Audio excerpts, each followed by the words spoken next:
dollars, and today my stock account has earned $2,810. Today, in my account, United Natural Gas closed with a gain of 0.23% in the market to 7.14, and closed down to 7.12, which is a loss of 0.27% to 8% in the post-market. SQQQ made a gain of 4.07% during the market and 0.4% in the post-market as a loss of Nasdaq as it adjusts its interest rate expectations. Today, the market generally closed lower as the Dow Jones Industrial Average closed down 0.3%, Nasdaq Composite closed down 1.21%, and the S&P 500 closed down 0.52%.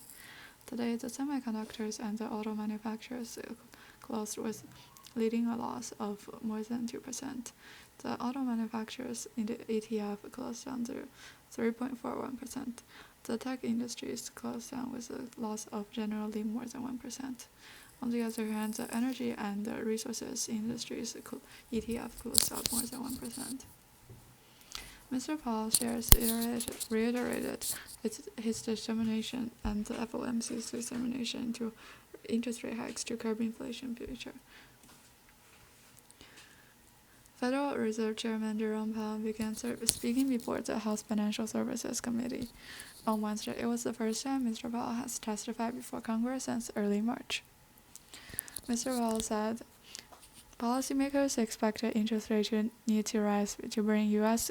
economic growth below long-term trends and stem pressures, and that the timing for further rate increases will depend on future data. My colleagues and I understand the difficulties caused by high inflation, and we remain committed to making inflation back to our 2% target, Mr. Powell said for Wednesday. The FOMC suspended its series of interest rate hikes for the first time in 15 months last week, keeping its target range of 5% to 5.25%. But as the median forecast of Fed officials say that they expect the interest rate to rise 2 more times during the end of this year, rising to 5.6% by the end of the year, meaning 2 or more 25 basis point hikes in the face of unexpected strains in inflation and the labor market. Almost all FOMC participants expect it will be appropriate to raise interest rates further to some extent before the end of the year. Inflationary pressures continues to remain high, and inflation is picking up, and there is a long way to go down to 2%. On rates, Mr. Powell reiterated that almost all FOMC participants expect future higher rates by the end of the year to be appropriate, but it was safe to keep interest rates steady last week. On the banks, he reiterated, the banking system in the U.S. is sound and resilient. After Powell's remarks, Atlanta Fed President David Bostic said, supporting a pause to give policy time to work, and the Fed has a long way to go on inflation, which is not double the target.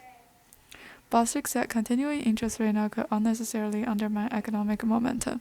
The effect of monetary policy restrictions is not yet felt, so it is wise to still wait.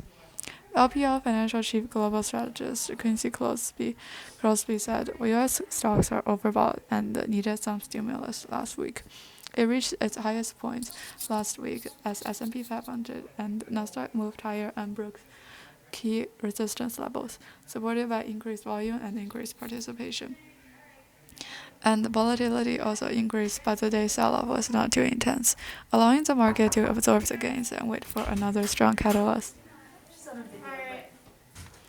She said the market was optimistic and overbought, but Powell could provide a little support for the U.S. market rally.